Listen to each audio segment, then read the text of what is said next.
All right, should be working. I'm back in business. I gotta do this quick because it's about to rain. This is a continuation of the yesterday's. I got cut off yesterday by the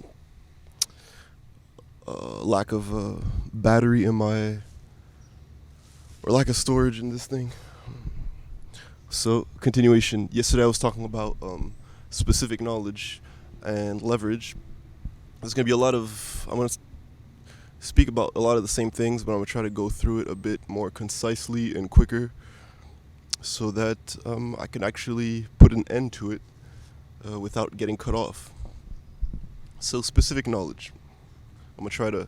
If you watch the one from yesterday, there's probably gonna be some repetition, if you will, of ideas. Um, so yesterday I was speaking about specific knowledge specifically, which is um, basically something you're really good at that most other people are not. Um, or there's something about that thing that you can do that other people can't do, whether that be doing that thing quicker, doing that thing better, doing it more efficiently, doing it at a lower cost. It all depends, obviously, if what you're. Oh my goodness, there's like a squirrel doing acrobatics right over my head. But yeah, so basically doing something a lot better than everybody else. That's like one way, but the more common way, I would say, and more just accessible way, because being the best at something is not really available to everybody in the world. So, um, another really good way, in my opinion, to do that, and is through basically a cross section of your skills. Um, so,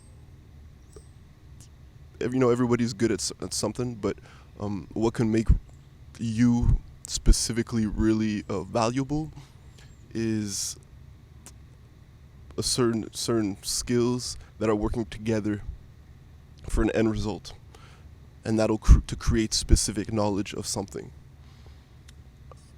So, okay, before I also further continue, I want to say that a lot of what I'm speaking about, I'm not just popping out of my head. These are a lot of things that I've already read, and specifically this, for specific knowledge, I've read from a guy called Naval Ravikant. He's like an investor. He's helped with consulting businesses, um, and he's done a lot of things in his lifetime. So I recommend you go search him up yourself.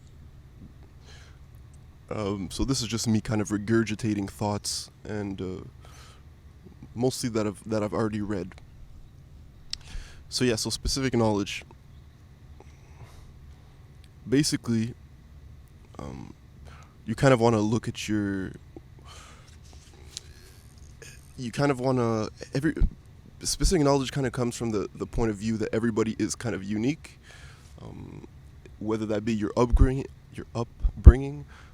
your education, um, your environment, your family situation, um, your passions, your hobbies, what you're interested in, your work experience. All these things kind of tie in to make you um, the person that you are with the skills that you are. Specific knowledge is kind of is pinpointing those things that you really like and that you're really curious about and that you're passionate about, and basically making them work together as much as possible to create something else that is going to be completely, or it doesn't have to be completely unique, but it gives you a certain edge over basically everybody else, um, because you have these things. Um, I'm just gonna. I come from a music standpoint, so a lot of the stuff I speak about is music. Um, so I'll try to give like music examples. These are off the top of the head, so they're maybe not the best, but I'll try my best. So for example, let's say a dude makes music.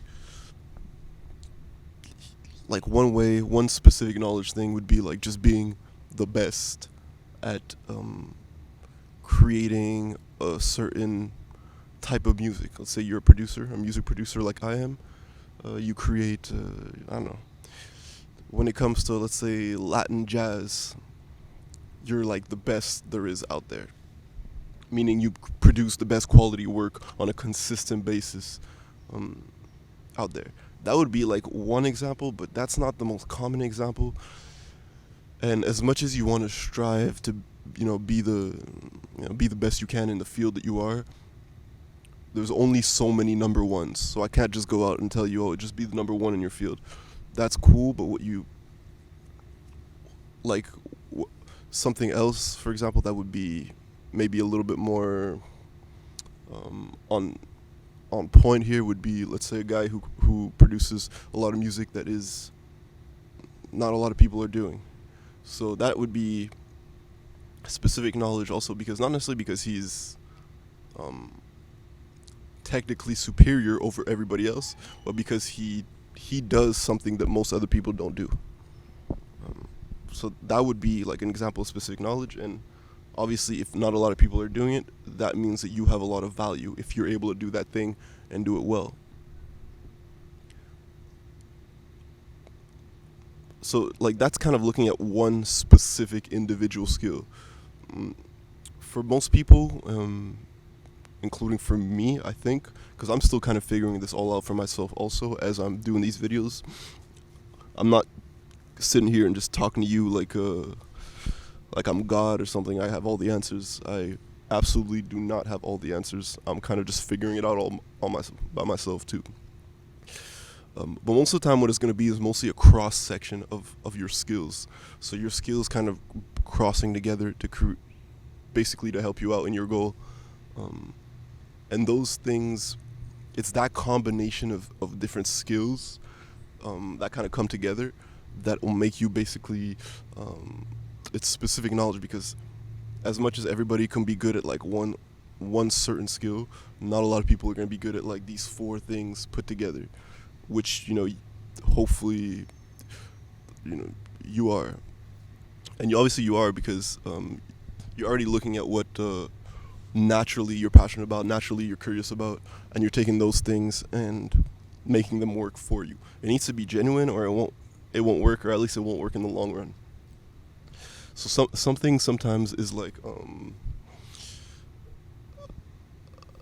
you might have something you know for a fact that you really are curious about, that you're passionate about, and then it might be like identifying other skills or other things that you like that can possibly be combined and to create something a lot more unique. And once you do that, you've kind of created value for yourself because other people haven't combined those skills together. So the way I kind of look at it is,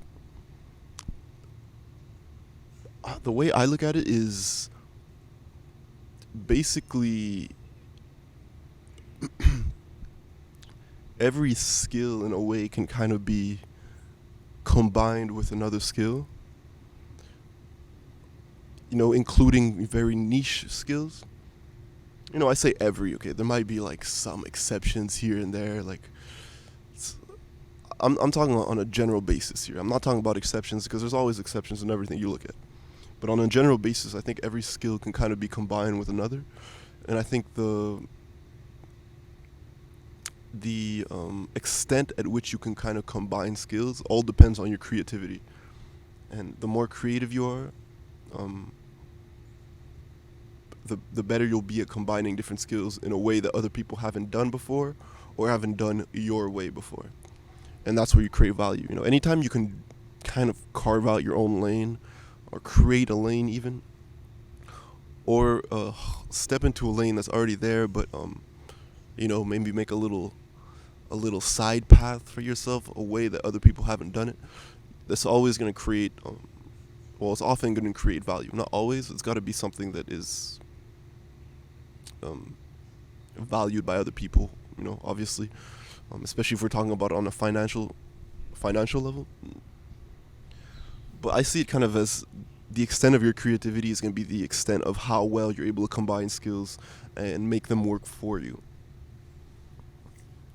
So, I don't know, let's say a guy who makes YouTube videos, maybe he makes YouTube videos, like gaming videos. How many people out there are making gaming videos right now? I don't know, hundreds of thousands, millions. I have no idea. A lot of a lot of fucking people are making gaming videos right now. I can only imagine that. Not that I'm really in the space, but there's only a few. Well, I say a few. There's probably a good handful of people that are pretty well off. But if you're stepping to a space like that is so overloaded, one way to do it is, instead of trying to be the best at that one thing, that the best at making, I don't know, specifically like gaming videos, if you are able to incorporate in some way or another other things that you like, that you're passionate about, or that you're curious about, or that you're good at into those videos. For example, this is really off the top of the head, so I don't know. They might not be the best, but for example, you're good at illustration, and in those videos you um, maybe you're good at illustration and like animation and stuff like that, like motion graphics. So maybe you're able to like incorporate that into the gaming stuff, and now all of a sudden you have something that's a little bit more unique than everybody else's regular gaming videos. And then you might be able to, now if you combine those two skills, which in a way are kind of, I mean, if you consider gaming video, I mean, it can be like it's pretty artistic in a way, depending on how you're doing it, like your style, because your style plays into it. So I consider those motion graphics and like making gaming videos as kind of two artistic things. Now let's say you bring in another skill, for example, which would be like marketing or personal branding and stuff like that. Now all of a sudden you bring that in, and you're probably gonna find a lot more success, just because all those three things you've made them work together. You've maybe branded yourself as this online personality and things like that, and all of a sudden you have a lot more success because you've been able to combine those three skills. And instead of having just one thing you're doing and trying to be the best at, you have like 3-4 things that I'd hope you'd be good at. The better you are at all those things, the better things are going to go for you. Now you've like combined these things, and which maybe not a lot of other people have combined. And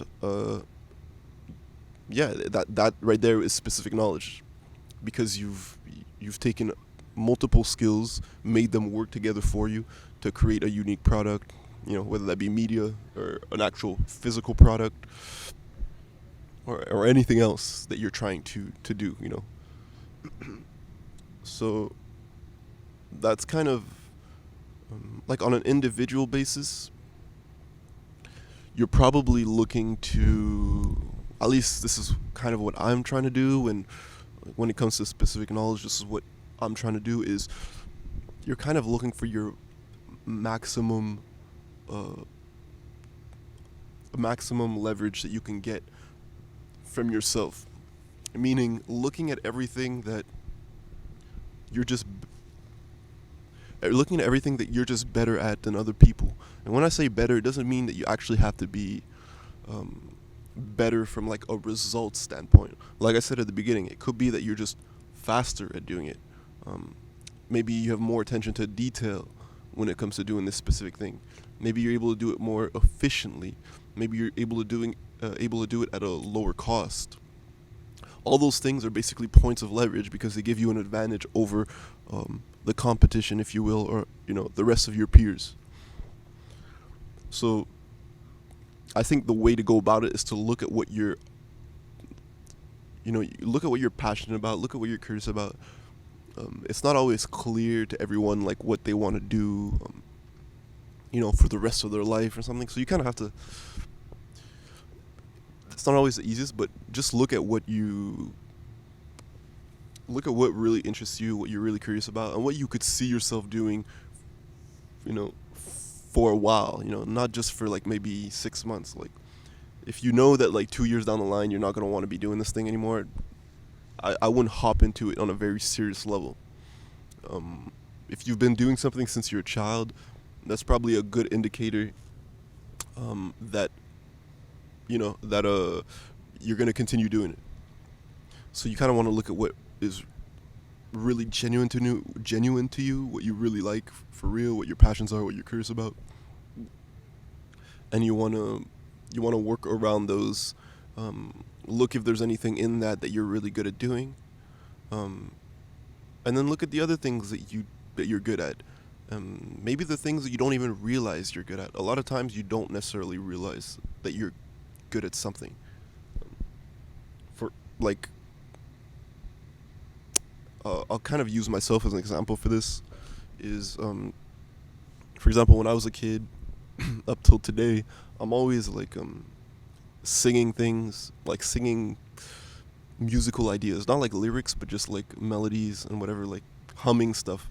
And a lot of people when I was a kid thought I was always like just singing, songs I was hearing, but like 95% of the time I'm like humming things out of my head. Like it's not things I've ever heard before. It's just kind of going along. And I realized with time that like I do this all the time. Even now I do this all the time because I still make music. And I was doing this way before I was making music. But that was one thing I realized. Like, at one point I realized, like, my friends kind of all realized, okay, this guy is just always randomly rambling off musically. And that right there was clearly a point of potential leverage for me. Like, I clearly have a easier, with time you realize this, but I have an easier time coming up with musical ideas. So now, it makes sense that I went into music. And you kind of want to like look at those things, see what you're good at. If you have something that you've been good at, you've been doing naturally since you're a kid, a lot of times that's a really good like flag to walk towards. And you want to try to see what other skills you already have or that you can develop, because you don't necessarily have to have them right now. You might pick up some skills to kind of bring into that circle of knowledge and other skills that you have that will help you with your end goal. You might want to do that. It might not be like, you just have everything in front of you, it's just there and waiting for you to find it. Sometimes it's like that. Sometimes it's not. What's most likely going to be is you're going to have that main kind of passion or hobby you want to pursue, and then you'll have like other skills around that you already have and that you're pretty good at that will help you with that thing, and then you might have to pick up other things along the way to kind of complete that little circle of skills, which will create the specific knowledge you need to have success in your field. So that's what I mean when like finding the maximum point of leverage. It's finding the things that already come natural to you or easier to you than are to other people. The second that is in the equation, something is easier to do for you, or like I said, easier to do quicker, or anything like that, more effectively than other people, there you have leverage right there. Might be a small amount, might be a big amount, but that's leverage.